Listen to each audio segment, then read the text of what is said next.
Welcome to the second session of today's webinar hosted by Taiwan Malayali Association in associating with Sacred Heart College, Thevara, and educational consultant and career counselor Mendes for you, myself Anok. And let me introduce you the webinar structure.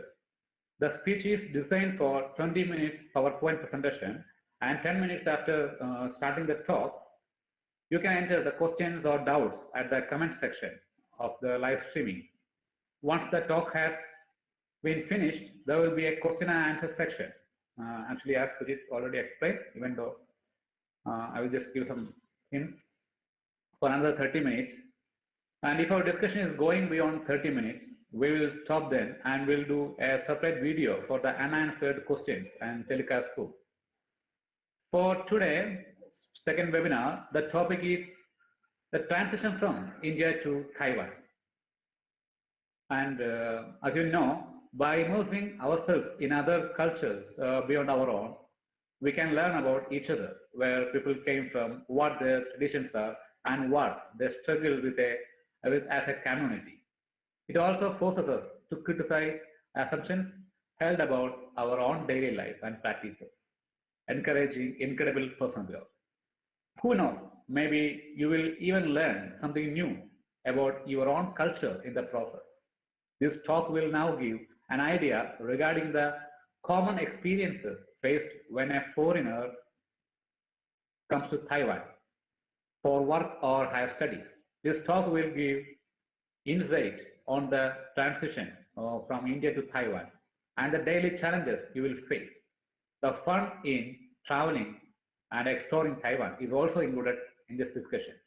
And our speaker is Ms. Suman Shahin. Suman is currently working as an engineer at Micron in Taichung, Taiwan. She passed out of Cochin University of Science and Technology with a bachelor's degree in electronics and communication. Later, she came to National Tsinghua University, Hsinchu, to do a master's degree in nano engineering and microsystems. Now, I would like to welcome Ms. Suman Shahin for the presentation. Thank you for the wonderful introduction, Dr. Anok. Good evening, all. The following presentation will give you a general idea on the experiences you will have on your transition from India to Taiwan. The topics I cover in the next few minutes are the location and relevance of Taiwan, a peek at the everyday lifestyle, the challenges and advantages of being a foreigner, the rich culture of Taiwan. Like India, we too have beautiful traditions. And finally, the popular must-visit travel destinations. Taiwan is a green island with mountains and beaches on the east of China. It was discovered by the Portuguese, who named it Formosa, meaning beautiful. Coming from India, we will feel very much at home as Taiwan too has tropical climate with long summers and short winters. Occasionally, snow falls in peaks like Hehuanshan. Taipei is the capital city and it has the Indian embassy. They're very active and celebrating Diwali is popular here. Taiwan is one of the 4 Asian tigers, and they had rapid economic growth over the past few decades. Currently, one Taiwan dollar is 2.6 INR. I would recommend you to bring US dollars to Taiwan. However, you can also use travel cards. There are 16 protected aboriginals who are natives in their own natural habitats in Taiwan. Now, coming to the everyday life that you will face in Taiwan. Asian culture is very predominant here. Taiwanese are quiet by nature. They do not express their feelings very loudly. In general, they are very family oriented and men are more prominent within the family. One of the most notable reasons for the successful management of COVID-19 in Taiwan is because they strictly follow rules. So you should get ready to stand in queues for buses. Whenever you're in public places, do not catcall someone, as you might even face legal consequences. Generally, they accept foreigners, they're very friendly, and they want to help you, but language is a boundary. Our pronunciation of Chinese tones might not be correct, and so they cannot grasp what we mean, so communication is difficult. Coming from India, do not underestimate the IQ level here, especially in classrooms. The average student itself is very bright. In companies, competition is very open and ranking is evident. So it's cutthroat competition, which is direct. So get ready for this competitive atmosphere. They like Western culture and is fond of brands. They like foreigners as they can be good English teachers. Liberal ideas like same-sex marriage is welcome now, but Chinese traditional culture opposes it. Taiwanese food is very healthy and tasty, but there is no masala in general. To save money, I recommend cooking your own meals if you're a student. The picture in the middle is a night market. This is a nice experience here. Other things to explore are Xiaolong Bao, similar to stuffed momos, which is the picture in the bottom corner. Boba milk tea, both hot and cold are available, which is the picture in the top corner. The black dots are tapioca pearls. Japanese teppanyaki is available here. For people who like spice, kung pao chicken is a good option. You can see the chili in the picture. Beef noodles is very famous among Taiwanese. Hot pot is how people cook food together and take time to spend with family. Now, if you're coming to Taiwan and if you want to cook your own daily meals, these are some points that would be useful for Indians who are planning this. It would be great if you could bring your own masala and pressure cooker from India when you come, because these two things are not very widely used here. Daily groceries in morning markets are very cheap and widely available. You also get asparagus for very normal rates. Being a student, it would be great if you could apply to the international dormitory in your university application forms, because it is the international dormitory which has cooking facilities. For non-vegetarians, I would let you know that everything is available here except mutton. Mutton is a bit rare. For South Indians who love coconut-based foods, coconut oil is available, but it's a bit expensive. However, coconut powder and coconut milk is available in regular stores and is comparatively cheap. It's great if you can take membership at stores like Costco, so you can get everything once in 2 weeks for less money. You can also rely on RT Mart, Welcome Mart, and Peak Smart, which are usual supermarkets. You can find them using Google. Now, coming to the challenges and advantages that you will face as a foreigner. Firstly, unless you live in a city like Taipei, Hsinchu, Taichung, or Kaohsiung, the local language will be Mandarin. So if you want to ask for directions, etc., it will be hard if you do not know basic Mandarin. Now, wherever you are, in big cities or not, if you want to visit breakfast shops, you require Mandarin communication. All this is already covered in the university.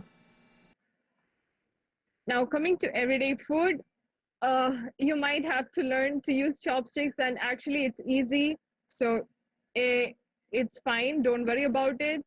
And whatever food you buy from local restaurants won't be having masala, but it's tasty.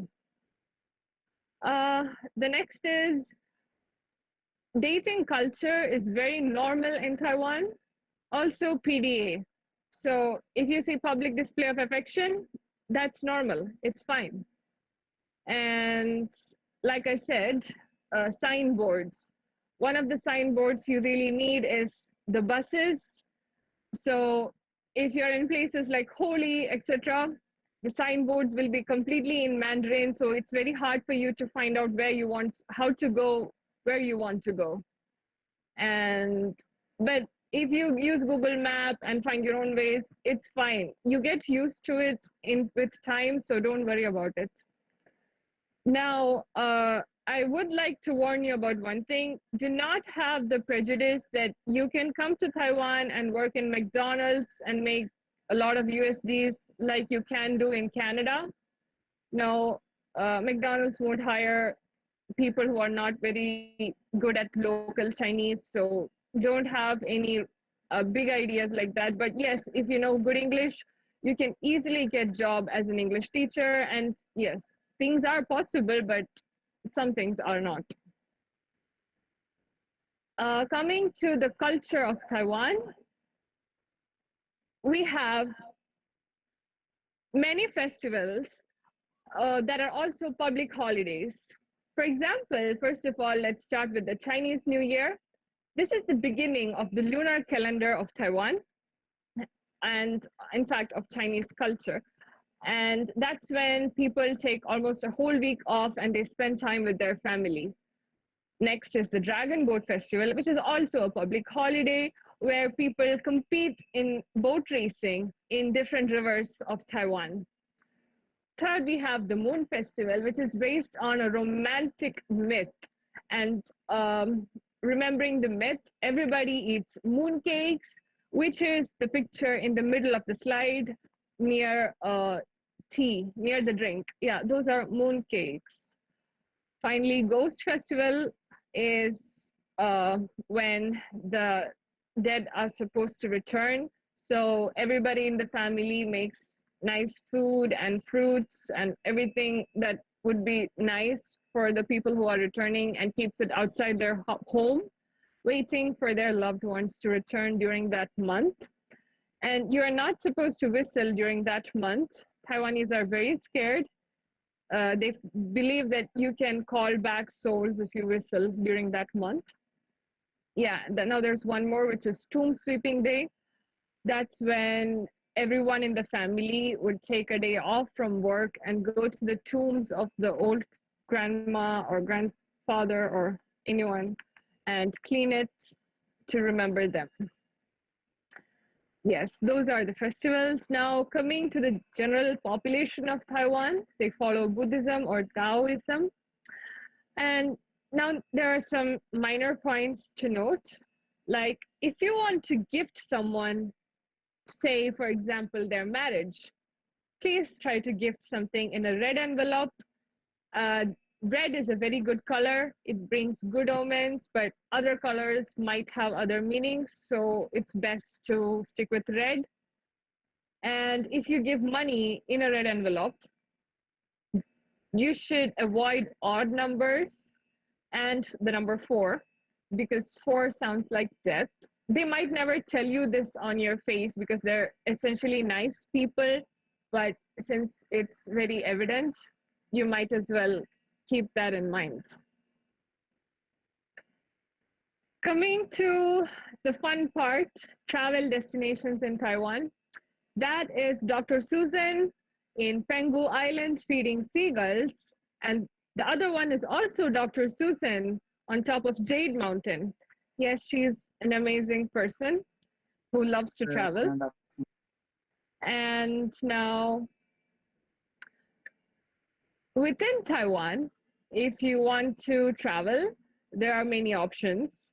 If you're in Taipei, you can use the metro, which will connect all the important tourist spots and is very convenient and in fact cheap. You can also take U-Bike, where you can use yo-yo cards to pay and keep the bike back after you use it. So that's also very convenient. The picture of the bike is a U-Bike, and it's on beside a river in Taipei where the Dragon Boat Festival happens.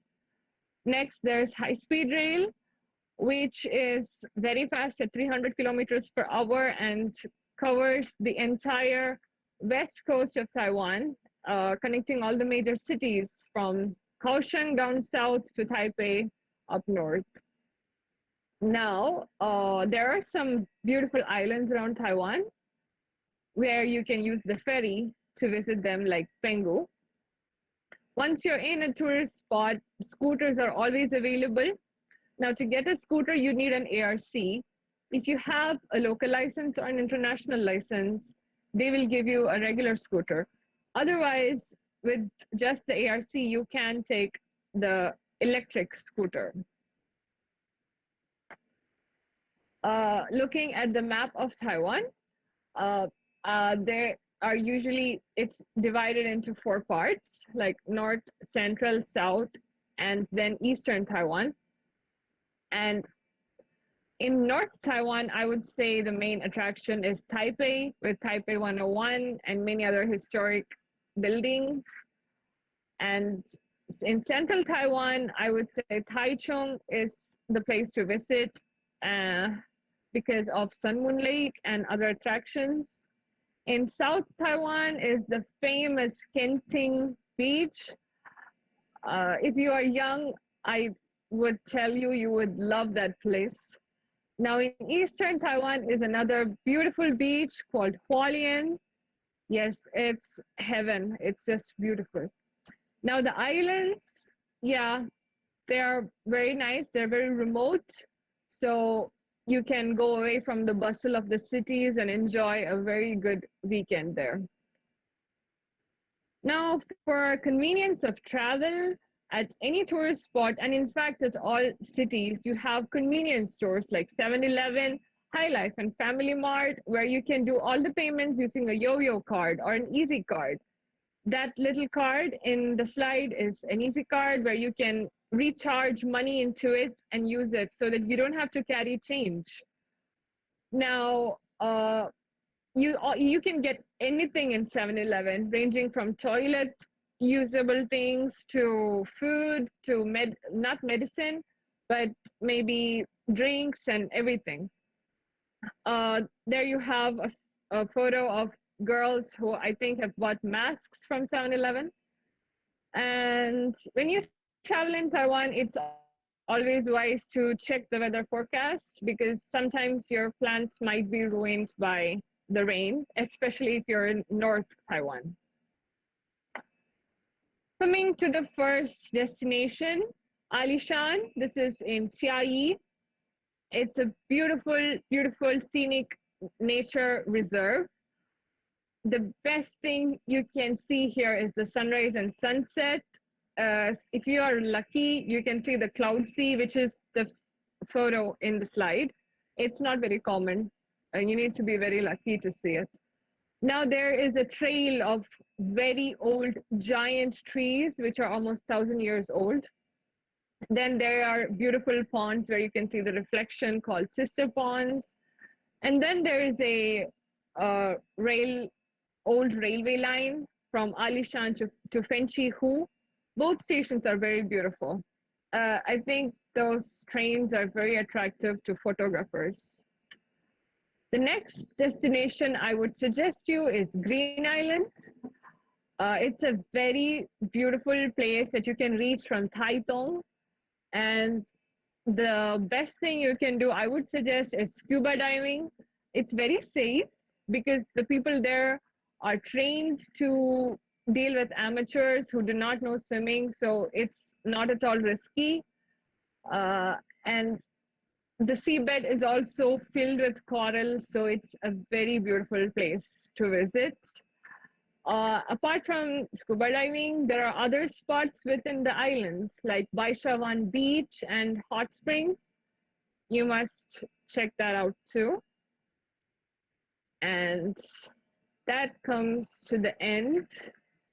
Please let me know if you have any questions.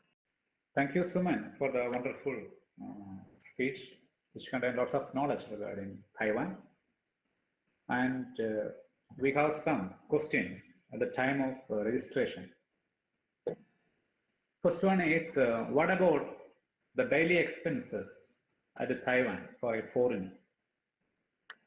So there are basically two factors in your expenses, which is food and accommodation.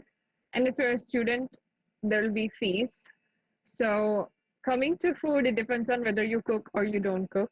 So if you don't cook, average would be $70-80 per meal, which is cheap actually. So let's say 3 times a day, $3,080 for food anyways. And if you cook, you can reduce it to half maybe. Now coming to accommodation, it again depends on what kind of accommodation you choose. If you're staying in the dormitory and your fee or your scholarship covers it, you're very lucky. Otherwise, dorm fee would be about, I think, 20,000 per semester. And if you stay outside, $20,080 per semester. And if you stay outside, it would be depending on whether you have a studio. A studio would be a small room and a bathroom only for clarification. And an apartment would mean that you have a bathroom and a hall and a tiny kitchen possibly. So if you have a studio, which is a one-room accommodation, you probably need to pay about 5,000 to 7,000 depending on which locality you are in. And if you are taking an apartment, suppose you're a family and not a single person, you need about 7,000 to 7,000 is very cheap, and you need to be very lucky to get that, to 12,000 in general. So yeah. So everything is depends upon the location. Location and your way of life. Yeah, I think it's clear. And second one is, I think this question would have been asked in last webinar. The question is it possible to apply for English teaching jobs in Taiwan from India?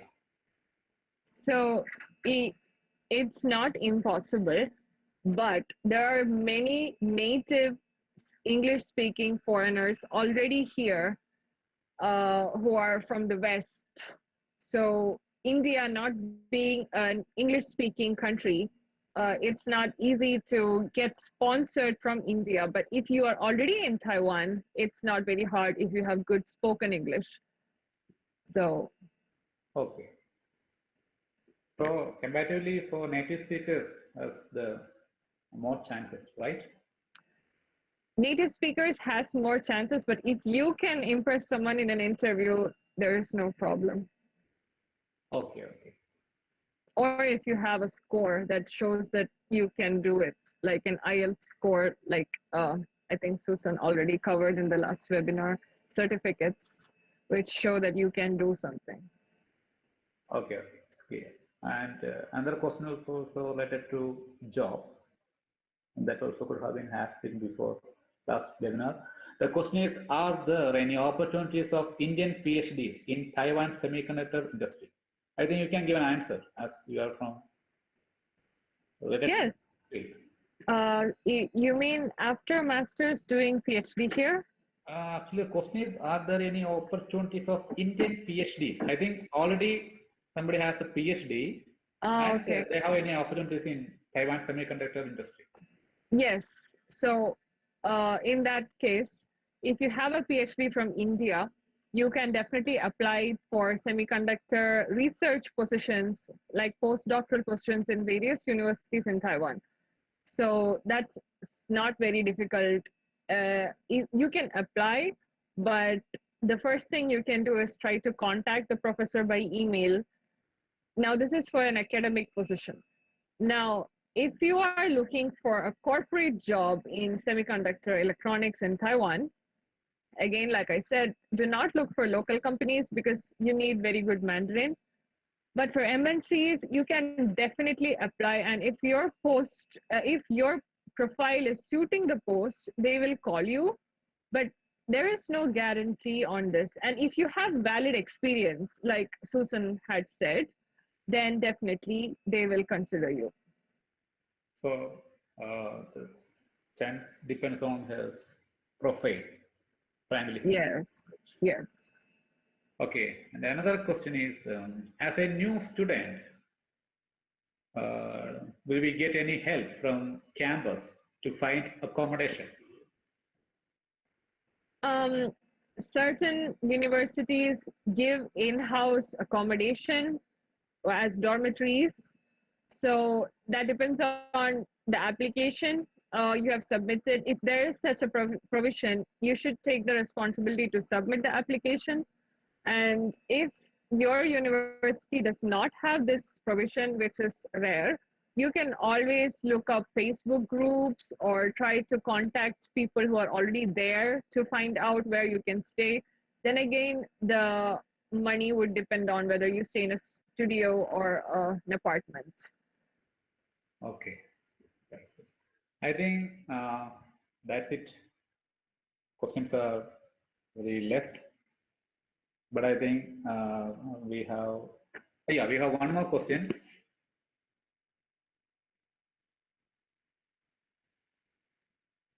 To whom we should contact if you get into trouble while you are in Taiwan or while you are in a leisure trip? Okay. So if you are working in Taiwan or if you're studying in Taiwan, first of all, that depends on the type of problem you are in. So if you're in a legal problem, I would advise you to let the HR of your company know because they are responsible for your visa and other problems. And also, it's hard to go to a court in Taiwan being a foreigner because most local courts and police stations too do not speak English. So, if you want someone who knows law and you are working in a company, the HR personnel it's his duty to help you. Now, if you have good friends, of course, talk to them first. If you have good friends who have stayed in Taiwan for a long time, yes, definitely reach out to them. And that is the point of webinars like this or any group, in fact, on Facebook or everywhere or any community. Have a good network of people who you can rely on.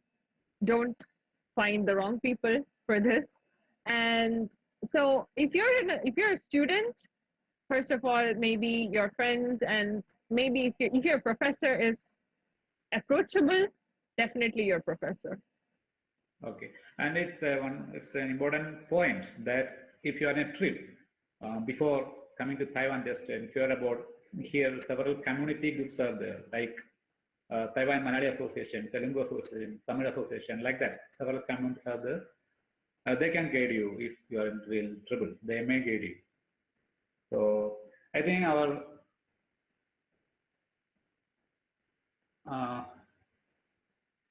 uh, we have no more questions.